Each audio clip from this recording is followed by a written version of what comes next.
Feel like you're being pulled in 1,000 directions? Let's fix that.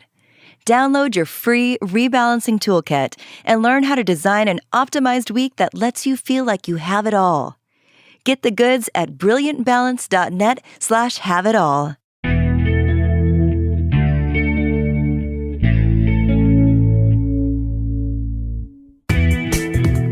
I'm Cherylanne Skolnicki, and this is Brilliant Balance, the show for working women who are ready to shine. Each week, I bring you ideas, inspiration, and insight on balance, business, and getting it all done gracefully. You ready? Let's be brilliant.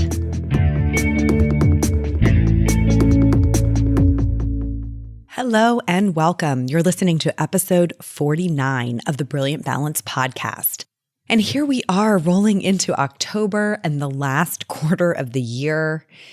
I can't believe we're here already. I know everybody says that, but honestly, this year feels like it has just flown by. Like the fact that we're in the fourth quarter is astonishing to me. And I kind of love it. I love fall. I'm sure a lot of us do. This is, the time for all things pumpkins and sweaters and fires. And I love everything about it. It's when I switch to afternoon tea, whenever I have the opportunity to do that. I have this tea kettle that I love. And in the evening or in the afternoon, I love to just take a minute and bring that tea kettle to a boil. And I only drink peppermint tea. I don't like traditional teas like Earl Grey and all those. But I really love herbal teas, especially peppermint. It's my very favorite. And it's such a moment to me of, relaxation and peace to have that. And somehow heading into the fourth quarter feels like that moment in the year, where you sort of regroup on the year and take stock of where you are, how things are going. You get to take a big, deep breath and settle in for the change of seasons. And I want to reassure you, there is still plenty of time to get after the goals that you may have set for this year. This is a time, I think it's very tempting to sort of punt until next year, right? Including on your financial goals to say, well, it doesn't look like I'm going to get there, so maybe next year, And I would just encourage you to really stay with it. Think about a game that's played in 4 quarters. A lot can happen in the fourth quarter, and this is yours. So this is a really good time to take stock of where you are and reestablish plans for this next 90 days that take us to the end of the calendar year. In fact, I just wrapped up a 2-day retreat with my boardroom group. My boardroom they're such an awesome group of women. It's my year-long entrepreneurial experience. So I work with a group of women entrepreneurs, really all working mothers who are assertively growing their businesses and who are committed to doing that without breaking their life. Without giving up on the commitments that they have and the joys that they want to pursue with their families, without giving up on their own personal well-being. So we kind of take a slightly different angle on things in this particular group. But anyhow, we met in our offices, and these women are just rocking it. There is so much energy in that room and around their growth and around their deep desire to really be whole human beings, that they really want to make an impact with their businesses, but they also want to be fantastic human beings, wives and mothers and community members and leaders. I just love them, and I'm so proud of them. And trust me when I tell you, they're heading into the fourth quarter strong. So they gave me some really good insights. We had some good conversations, in fact, some of which informed today's episode. And today, what we're going to do is continue on our financial series, and we're going to talk about some ways to determine if you are still operating as a financial child. This is a term that I'm coining to illustrate the point. So before you assume you know exactly what I mean by that, and before you layer a lot of guilt or shame onto that terminology, just stay with me for a minute while we unpack this, because I think it's going to be a really helpful metaphor for us to work with. I want to assure you, as we get going here, that I am sharing today's message truly out of a deep desire to see you step into your full potential in life, out of a desire to see you push past anything that is holding you back or limiting you. And sometimes to do that, we have to confront patterns that we've been ignoring. or we have to come to terms with blind spots that we've had about our behavior. So there is no judgment coming at you today. And if this conversation or some of the language that we use triggers an emotional response in you, let it surface and just ask yourself why that is. Why is that happening? What's the story that you're telling yourself? What's the nudge that you're feeling to maybe make some adjustments? And this whole episode idea, this framework of financial childhood really came to me because I've been thinking a lot lately in different areas of life about what it means to operate as a child versus an adult. And I think honestly, it's become because we have a young teenager in our house. So my daughter's 13, almost 14. And there are moments where we are so clearly straddling two worlds, sort of waffling back and forth as I watch her in some moments behave almost fully as an adult, and in others, go back to childlike behaviors. And that's, of course, completely normal in adolescence. And that's the whole point of adolescence. But I think even as adults, there are places where we vacillate, where one moment we have it all together, we have a long-range focus, we're fully embodying adulthood, and in the next, we've reverted to our own 10-year-old selves. So what we're going to talk about today is one of those areas of life where we are prone to this vacillation, to reverting to childhood, and that's finances. And I'm going to help you assess whether you most often, think and behave as a financial adult or a financial child. Because the truth is you might do some of each depending on the situation. I do. And let me just say, this has nothing to do with how old you are. It's not uncommon for very young adults or teenagers to behave with great maturity when it comes to money, and vice versa for people who have been on this planet a very long while to still be operating as a financial child. And there are some good reasons why this pattern seems to be so prevalent. I think if you look at least in the United States, financial education has really not been a priority. I certainly was never taught anything about financial management in school. I think the current data is less than half of the states require students to take a high school course in personal finance. I think only about 20 teachers, the data says, feel competent to teach personal finance topics. That's a study that was done fairly recently. And the same study found that most parents, 72% of parents, have some level of reluctance to talk to their kids about financial matters. It's an area where we sort of stick our heads in the sand and expect that kids are going to figure it out. So if you are feeling in the dark about financial matters, if you feel like you really weren't given a solid education about finance, you're certainly not alone. And that can have long-standing repercussions. So what we're going to talk about today are more behavior patterns than knowledge gaps, right? We're going to talk more about behaviors and how those behaviors may be signs that you're operating as a financial child. There are three of them, and once I get through these three, we're going to talk a little bit about what you can do if you would like to go on the path to financial adulthood. What are, some things you probably should know how to do if you want to start to shift that pattern. All right. So here, let's get into the three signs that you might be operating as a financial child, no matter your age. The first one is if you need permission to spend money. If the dynamic in your life is that you need permission from someone to spend money, then you are probably operating as a financial child. So think about why that makes sense. There are rules that we establish for children about spending money. They have to come to us and ask for our permission because we really don't trust them to make wise decisions, right? And also because the money is often not theirs. It's ours. It's been allocated to them. So we hold the controls in the decision as parents. But when you're an adult and you still find that you need permission in order to spend money, you want to ask yourself why that is. What is the dynamic that you are in? How did it become that way? Whose permission do you need? Some people need permission from their spouse. Some spouses require it. Some partners just can't give themselves permission to spend money without getting permission from their spouse, right? So there's two sides to that dynamic. Sometimes it's like, wow, I'd love to make that decision, but my spouse requires that I get his permission or I get her permission. And then vice versa. Sometimes your spouse is like, please, by all means, make these decisions, but you feel the need to go and get someone else's blessing before you make that decision. Why is that? What is that dynamic? What is it telling you about your level of trust or their level of trust?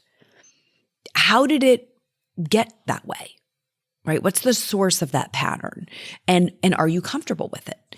Is that a pattern you'd like to stay in, or is it one that you would like to change, but you're not sure how? I want you to really sit with those questions if you've never thought about it before, because not all relationships work that way. Not all relationships require permission. Sometimes, certainly, there is buy-in, right? There's a request for support. There's a sharing of the plan so that no one is, in the dark. But when it's framed as permission, that's sort of the clue to you're operating as a financial child.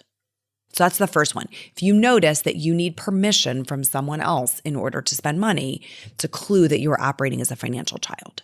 Either they don't trust you or you don't trust yourself. Okay, the second sign that you may be operating more from a position of financial childhood is if you think your money, the money that you earn, is to be used for fun, and someone else should handle all of the more, mundane or necessary expenses like shelter, insurance, savings accounts. If that's how you are viewing your earnings, that your earnings are to be used for fun and that someone else should be taking care of the needs that you have, that is a sign of financial childhood. Because think about how our children operate, right? Children believe that their needs will be taken care of by their parents, as they should, and that anything they earn from, maybe babysitting or a lemonade stand or that they're given for their birthday, that's for fun. That's the things that they can do to put the icing on the cake. 100% appropriate, they're children. That's how the world works, right? But as an adult, when we stay in that dynamic, how does that play out? What I'm interested in here is the carryover effect of that dynamic into other elements, potentially, of your relationship. Okay, now I want to take a group of people and explain that this is not about you. If you are a full-time caretaker or homemaker, right, and you have an agreement and you and your spouse are just super on the same page about you not having an income, them providing for the financial needs of the household, and you are not in a dynamic where you have to ask for permission to spend money or there's a lot of conflict about money, and you have adequate opportunity to do some things for fun with money that's at your discretion, and you know that the needs of the household are being met. Great. This is really not who I'm talking to about this point. Who I'm talking to about this point, where I see this play out a lot, is where one spouse is the primary earner in the household and the other spouse has a small supplemental income, and their belief is that that small supplemental income should be used for fun extras. So my spouse is taking care of all of our needs, shelter, insurance, savings, the cars, etc. And my money is like for fun extras. And that is a pattern that is a carryover from childhood. We don't have a belief that any of our money should be spent on things that are like boring, right? Or mundane or necessary, that it should all be fun. That can be okay. You can acknowledge that pattern and say, you know what? It's working in our household. But I want you to look at it as a potential source of conflict. It's a potential dynamic that you may not realize you're in that can have some pretty significant repercussions to the power dynamic in the household or to a level of resentment. Because if one spouse is saying, well, I'm working, but my income has to cover all of these things that I don't really get a lot out of, putting a new roof on the house, right? Replacing the windows, taking care of lawn care. Those are not things that have a high joy factor, but they're necessary. And 100% of the second income is being used for fun things. that can really create an imbalance and an opportunity for conflict. So there are alternatives. One alternative would be, regardless of the income distribution split between the two, to take all of the money and pool it and then allocate it in the same pattern, right? So 90% of that money is going to go to, from everyone's earnings, 90% of the money is going to go to needs and 10% is going to go to these fun things that both of you have discretion over making choices to spend. That creates a different dynamic in the relationship. So that's why we're really pointing this out, is if you have a strong belief that your money should be used for fun and someone else should take care of all the needs, that is a sort of symptom or sign of financial childhood. And you want to make sure that it is not having unintended consequences in the dynamics in your relationship. If you're in that dynamic and it is mutually agreeable to everyone, then it's not an issue for you, right? You have to be able to know the difference. So that's the second point. Feel like you're being pulled in 1,000 directions? Let's fix that. Download your free rebalancing toolkit and learn how to design an optimized week that lets you feel like you have it all. Get the goods at brilliantbalance.net/have-it-all. The third pattern or the third sign that you want to look for is if you hear yourself saying, I'm just not good with money, or I don't like to talk about money, then you're operating more as a financial child. And of the three that we've talked about today, this particular one is arguably the most dangerous. So thankfully, it's entirely in your control, right? This one is really worth addressing before there is a crisis that forces you to. Because what do you do when there is no choice? When you've spent your whole life saying, I'm just not very good with money. I just don't know a lot about money. I don't like to talk about money. What do you do when you have to grow up really quickly? There's a really sort of famous story in my family that my grandmother had never written a check in her life when her husband died unexpectedly at 62. My grandfather went to bed one night a healthy man and didn't wake up the next morning. My grandmother was left with the family farm to run, a lot of decisions that had to be made, a lot of financial matters that had to be managed, and she had literally, as the story goes, never written a check. I have friends, you probably do too, who ended up divorced or widowed through scenarios beyond their wildest imaginations. They were not planning to be the chief financial officer of their household, but all of a sudden saying, I'm not good with money or I don't like to talk about money wasn't viable anymore. So why not do some things, get some grounding here before there's a crisis, right? Wouldn't it be healthier to go through that process when there's not a lot of pressure attached to it? I think that's far healthier, and I'm going to get into what are just a few things that if you connect with this statement, you probably want to put some time and attention against learning, right? You want to build a plan for yourself to learn and do some things about money so that you feel a level of confidence. Because ultimately, having a level of confidence about managing money, both earning it and spending it, is one of the big enablers to really having the impact that you want to have in the world. When you feel really constrained about money or really tangled up around an understanding of it, it's difficult to have the impact that you intend to have. Okay? So if you recognize yourself in the characteristics of a financial child, the three patterns that I shared, I want you to ask yourself, who or what is really keeping me from becoming a grown-up? What would I have to do to become an adult around money? And I think here's how I'm defining financial adulthood. Being able to say yes to the things and the experiences that mean the most to you by figuring out how to have the money that you need for them. I'm going to say it again. Being able to say yes to the things and the experiences that mean the most to you by figuring out how to have the money that you need for them. I think that's what we all want. And in order to do that, you have to know how to do some things. I'm going to name 7. This is kind of a long list, so stay with me here. There are 7 things I think at the foundation you want to be able to do to claim that financial adulthood. The first is you want to know how to be an earner.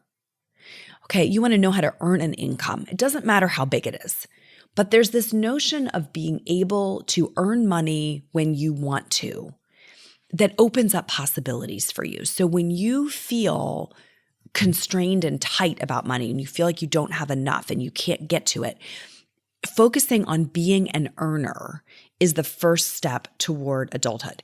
Again, you may be making a choice right now in whatever chapter you're in not to be earning money. I have had 3 separate periods in my life where there was an intentional choice not to be an earner for a period of time. I took 1-year maternity leaves with my children, and they were unpaid maternity leaves. So there are certainly periods of time when you may step out of the workforce. You may step out of an earning mode, but you want to know how to step in whenever you want to.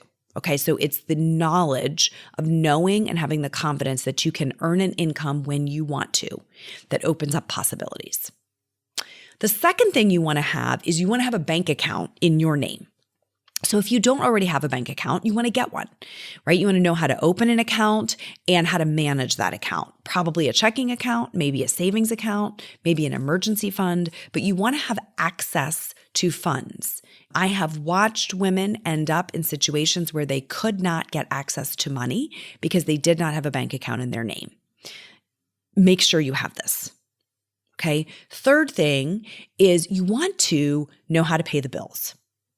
You don't necessarily have to be the one doing it regularly today, although it's helpful because when you are paying the bills, you are very close to the financial picture. You know the incomes, right? The inflows, and you know all the outflows. But whether or not you're actively doing it, you certainly want to make sure you know how to do it, that you know how to access those accounts, you know how to get money paid, you know how to manage the cash flow situation for your household. So an ability to pay the bills is the third. Fourth one is you want to know how to build a budget. Now, if you don't need to be super strict about a budget right now, that's fantastic. That means there's enough money coming in that it doesn't require you to count every penny going out. And that's actually a great, healthy way to live.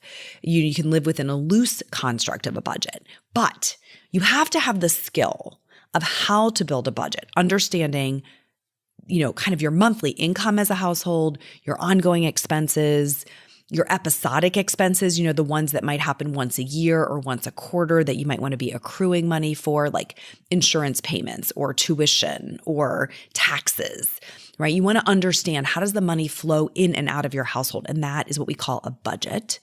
So you want to know how to build one that works for your household, whether or not you're in super strict adherence to it right now. The fifth thing you want to know how to do is save. You want to be accruing savings.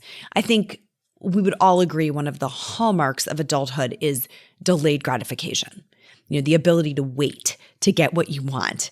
And savings is a great way to practice this skill. So you want to have accrued savings for an emergency fund or for retirement or toward a long-term goal and be able to build that into the financial plan for your household.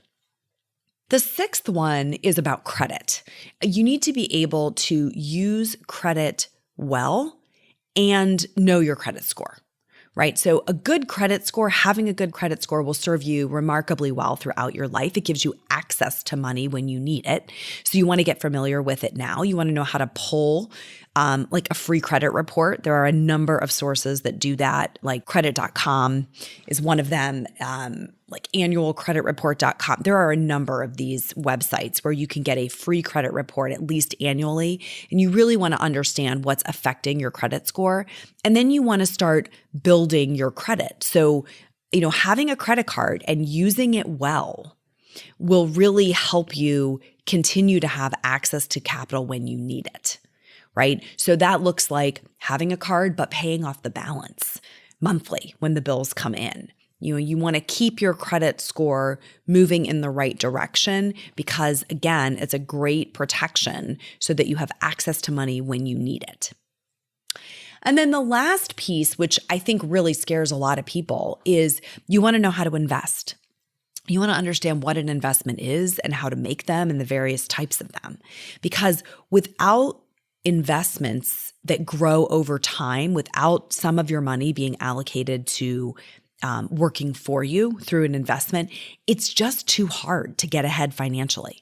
So knowing enough about investing to be in the game is a really important piece of financial adulthood.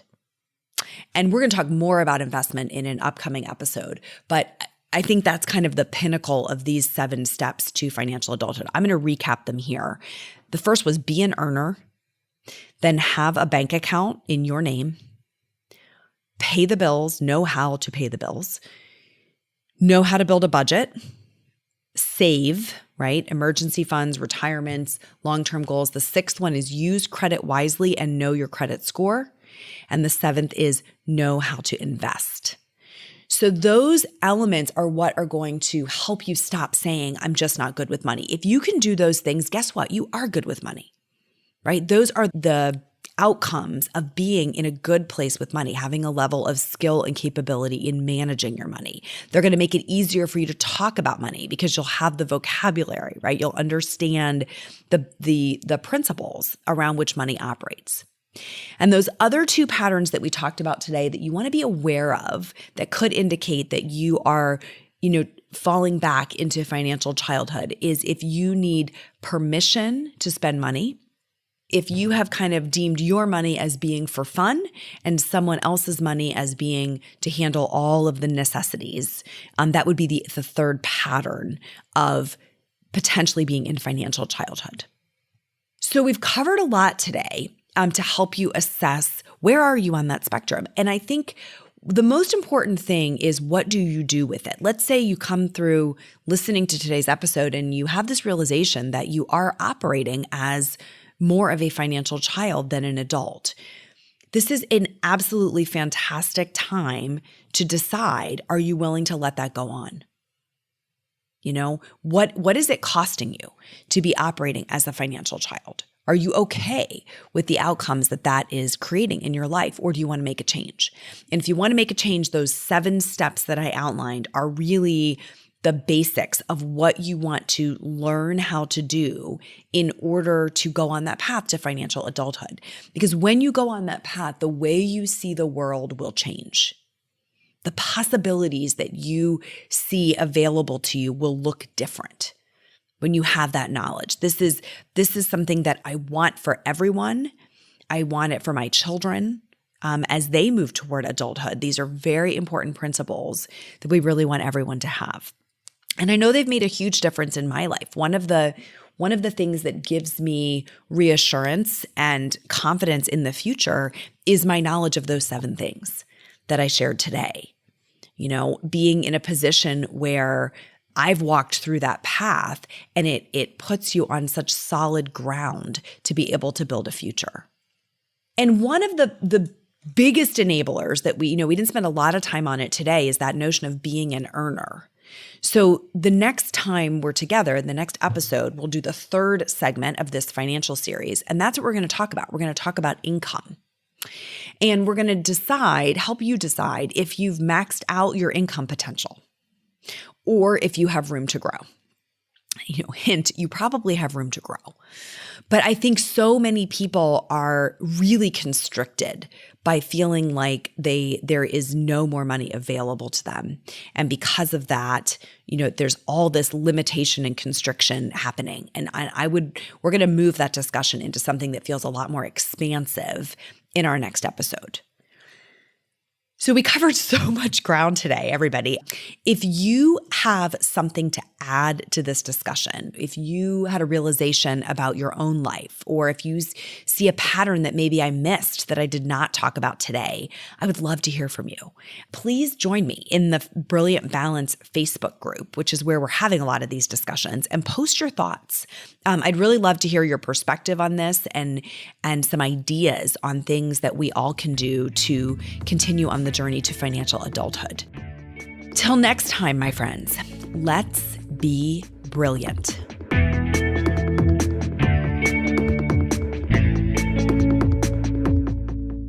This is thepodcastfactory.com.